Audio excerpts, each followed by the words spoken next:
Hello students, आज मैं आपको आपके एक्सटेंशन एजुकेशन में जो आपके कम्युनिकेशंस मॉडल्स हैं उसमें जो आपका क्लासिफिकेशन अकॉर्डिंग टू फंक्शन उसके बारे में मैं आपको बताऊंगी कि किस तरीके से हम कार्य के अनुसार वर्गीकृत कर सकते हैं। तो सबसे पहले जो आता है वो है आपका by telling and by showing and by doing.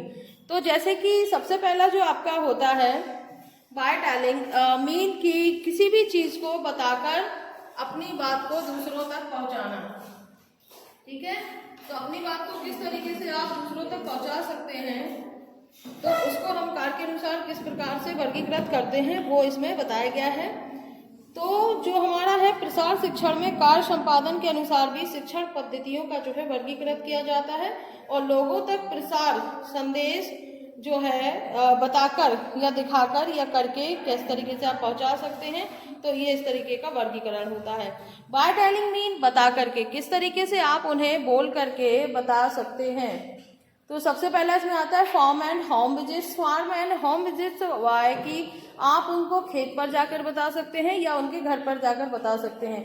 खेत पर क्यों? इसलिए क्योंकि जो भारत के लोग हैं वो अधिकतर जो है उनका जो कृषि एक महत्वपूर्ण आय का साधन होता है और वो जो है अपना काम जो है कृषि के द्वारा संपन्न करते हैं। तो आप उन्हें खेत पर जाकर मिल सकते हैं या उनके घर पर जाकर जो है मिल सकते हैं और उनको अपना जो भी आप उनकी समस्या का समाधान जो आपने निकाला है या आप जो जानकारी देना चाहते हैं वो उनको जाकर के दे सकते हैं।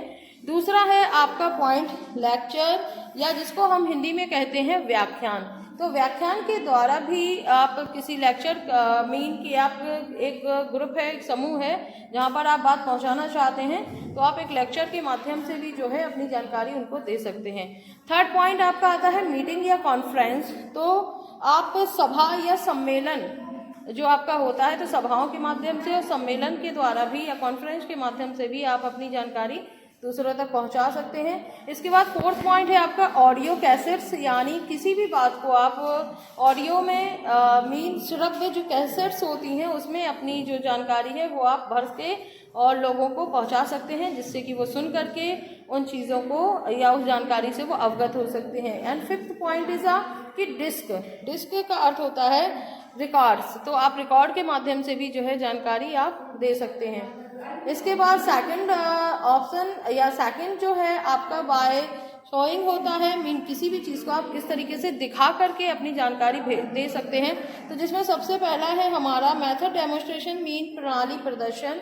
प्रणाली प्रदर्शन के माध्यम से भी जो है आप किसी भी चीज़ का डेमो करके या दिखा करके वो चीज़ की किस तरीके से वो काम आप कर सकते हो।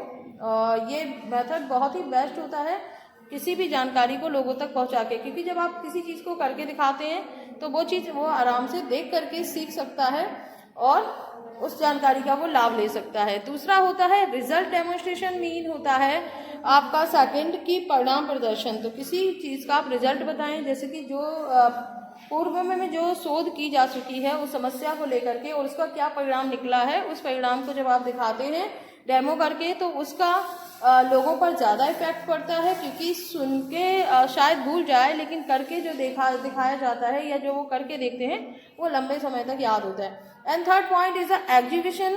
एग्जीबिशन मीन किसी भी चीज़ की प्रदर्शनी के माध्यम से भी लोगों को जानकारी दे सकते हैं। इसके बाद बचता है टूर्स यानी भ्रमण।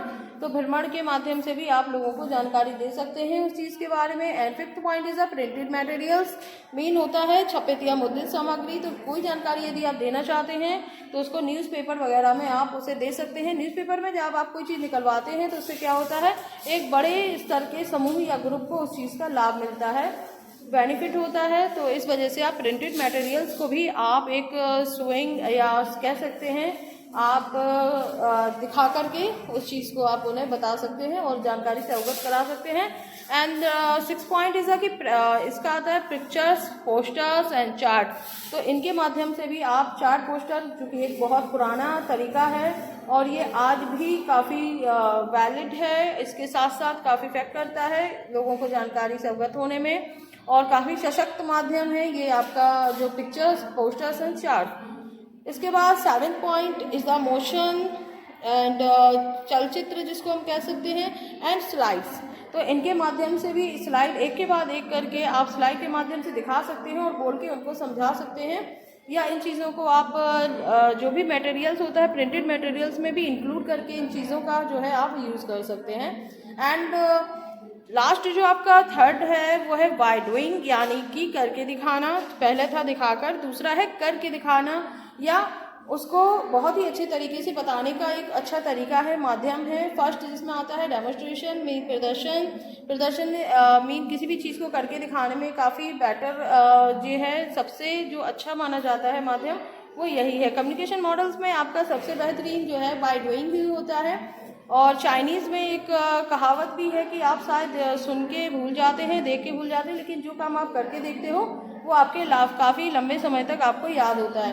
एंड देन सेकंड आपका आता है प्रैक्टिकल टीचिंग, यानी व्यवहारिक शिक्षण। व्यवहारिक शिक्षण का मतलब ये इतना होता है सिर्फ कि जो व्यवहारिक है, व्यवहारिक नहीं करके देखना। जब आपको कोई चीज़ बताई जाती है और आप उसको करके देखते हो तो वो चीज़ काफ़ी जो बेटर होती है। तो इस चीज़ को इसीलिए इसमें डूइंग में प्रैक्टिकल टीचिंग जो है वो डाला गया है। फिर होता है on the job training, mean काम करते हुए प्रशिक्षण, यानी आप काम भी कर रहे हैं उसके साथ साथ यदि आप प्रशिक्षण दे रहे हैं तो उस काम में जैसे कि वो काम कर रहा है, मीन उसको कृषि आती है, लेकिन कृषि के में अगर आप उसे उन्नत बीजों के बारे में बताते हैं या उसे उसके किन औजारों का प्रयोग करना है जिसकी वजह से उसकी खेती जो है और ज़्यादा मतलब उपजाऊ हो और उसके साथ साथ वो एक अच्छा पैसा या अच्छी इनकम वो प्राप्त कर सकता है, तो जॉब के दौरान उन्हें जो है प्रशिक्षण दिया जाता रहता है जिससे कि वो उसमें और अच्छे से काम कर सके।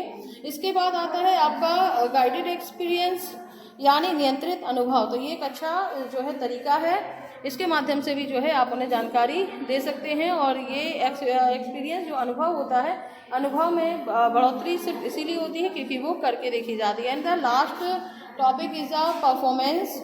परफॉर्मेंस होता है कार्य प्रदर्शन, यानी कार्य प्रदर्शन को भी आपके बाय डूइंग में करके दिखाने में बहुत ही अच्छा तरीका है। तो ये आपके अकॉर्डिंग टू फंक्शन के तौर पर जो है बताया गया है। धन्यवाद।